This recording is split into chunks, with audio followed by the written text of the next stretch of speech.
أعوذ بالله من الشيطان الرجيم. بسم الله الرحمن الرحيم.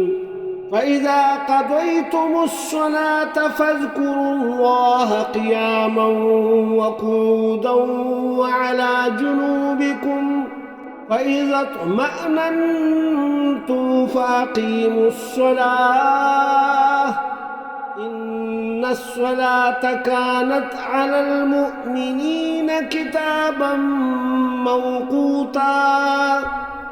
پھر جب تم نماز ادا کر چکو تو کھڑے بیٹھے اور لیٹے ہر حال میں اللہ کو یاد کرو، اور جب اطمینان حاصل ہو جائے کہ اب جنگ ختم ہو چکی ہے تو پھر پوری نماز ادا کرو۔ بلا شبہ مومنوں پر نماز اس کے مقررہ اوقات کے ساتھ فرض کی گئی ہے۔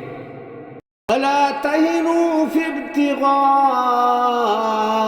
الْقَوْمِ إِن تَكُونُوا تَعْلَمُونَ فَإِنَّهُمْ يَعْلَمُونَ كَمَا تَعْلَمُونَ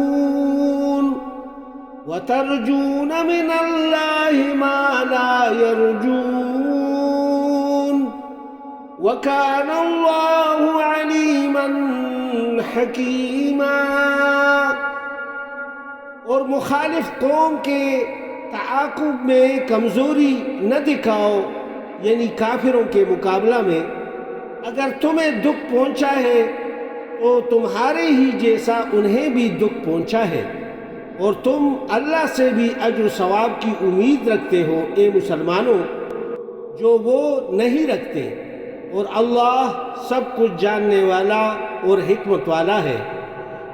اِنَّا أَنزَلْنَا إِلَيْكَ الْكِتَابَ بِالْحَقِّ لِتَحْكُمَ بَيْنَ النَّاسِ بِمَا أَرَاكَ اللَّهُ وَلَا تَكُنْ لِلْخَائِنِينَ خَصِيمًا۔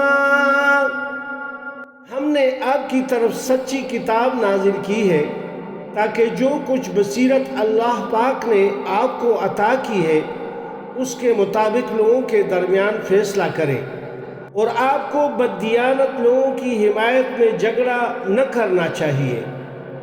وَاسْتَغْفِرِ اللَّهَ إِنَّ اللَّهَ كَانَ غَفُورًا رَحِيمًا۔ اور اللہ سے بخشش طلب کیجئے، اللہ تعالی یقیناً بہت بخشنے والا اور رحم کرنے والا ہے۔